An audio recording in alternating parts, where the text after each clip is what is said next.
একাত্তরের চেতনাকে বিক্রি করতে করতে ফ্যাসিবাদী শেখ হাসিনা দিল্লি যেয়ে বসে আছে। আমি অনেকবার বক্তব্য দিয়েছি, শেখ হাসিনা এবং আওয়ামী লীগের রাজনৈতিক মৃত্যু হয়েছে ঢাকায়, দাফন হয়েছে দিল্লিতে। জুলাই আমাদের সবার, বাংলাদেশের 18 কোটি 20 কোটি মানুষের সবার সম্মিলিত প্রয়াসে আমরা কেউ কেউ হয়তো নেতৃত্ব দিয়েছি। আমাদের সামনের সারিতে যারা শহীদ হয়েছেন তারাই হচ্ছে আসল জুলাই যুদ্ধ, আসল নেতা।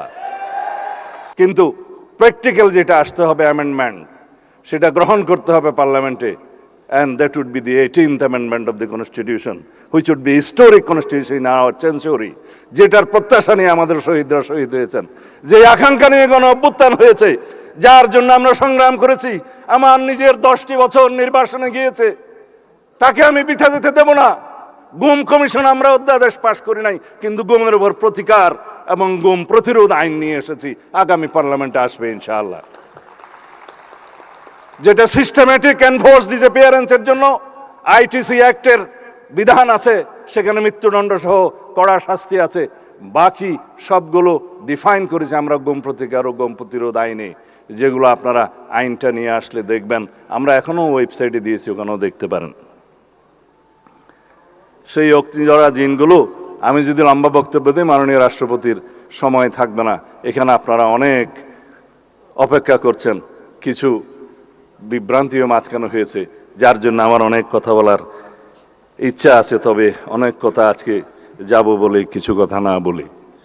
তার মানে হচ্ছে আন্দোলনের দিনলিপি। যারা বলেছেন যে 36 দিনের জুলাই, এই মুক্তির মন্দির সোপান একদিনে নির্মিত হয়নি। এই সোপান নির্মিত হয়েছে 2009 থেকে শুরু করে 2024 পর্যন্ত। আমরা বলি সেই মানুষ হন, be that personality whom man follows, তিনি হচ্ছেন বেগম খালেদা জিয়া। তিনি ত্যাগ স্বীকার করেছেন, সন্তান হারিয়েছেন, নিজের জীবন বিসর্জন দিয়ে হলেও, চিকিৎসায় না গিয়ে হলেও আপোষহীনভাবে বাংলাদেশের জন্য প্রাণ দিয়েছেন। আজকে শুয়ে আছেন এই আমাদের পাশে।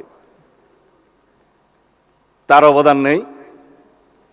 36 কি এমনিতেই হয়েছে জুলাই? দীর্ঘদিনের এক এক দিনের বিন্দু বিন্দু জমে আমাদের এই সিন্ধু হয়েছে, একদিনে হয় নাই। 2009 থেকে 2024 পর্যন্ত বিএনপির, ছাত্র দলের, যুব দলের, অন্যান্য বিরোধী দলের, ফ্যাসিবাদ বিরোধী গণতান্ত্রিক আন্দোলনের সকল কর্মী নেতারা গুম খুন শিকার হয়েছে, হামলা মামলার শিকার হয়েছে অসংখ্য। কোথায় যাবে সেই ইতিহাস? যারা স্বামী হারিয়েছে, স্ত্রী তার স্বামী হারিয়েছে, মা তার সন্তানকে হারিয়েছে, গুম হয়ে আজও ফিরে নাই আমার বন্ধু ইলিয়াস, তাদের কি হবে? একদিনে হয়েছে জুলাই। স্বৈরাচারের পতন কি একদিনে হয়? পৃথিবীর ইতিহাসে সেটা আছে? নাই। যদি বলি কোন আন্দোলন অহিংস সহিংস হবে, সেটা সাধারণ মানুষ নির্ধারণ করে না, সেটা মহাত্মা গান্ধী নির্ধারণ করে না। এই আন্দোলন রক্তজরা আন্দোলন, এই আন্দোলন রক্তাক্ত হবে কিনা, এই আন্দোলন সহিংস হবে কিনা, সেটা নির্ধারণ করে দিয়েছে ফ্যাসিবাদী শেখ হাসিনা। আমরা প্রতিবাদ করেছি, আমাদের ছেলেরা মেয়েরা প্রতিবাদ করেছে, শূন্য হাতে রক্তাক্ত হয়েছে, রক্তে রঞ্জিত হয়েছে, শহীদ হয়েছে, রাজপথ পিচ্ছিল করেছে, তারপরে গণ অভ্যুত্থান হয়েছে, ফ্যাসিবাদের মুক্তি হয়েছে।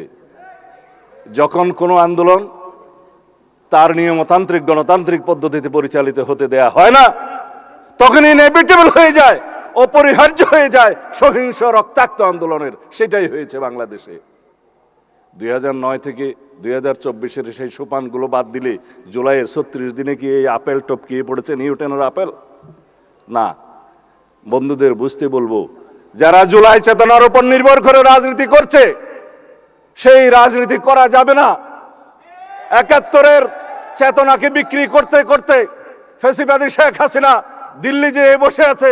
আমি অনেকবার বক্তব্য দিয়েছি, শেখ হাসিনা এবং আওয়ামী লীগের রাজনৈতিক মৃত্যু হয়েছে ঢাকায়, দাফন হয়েছে দিল্লিতে।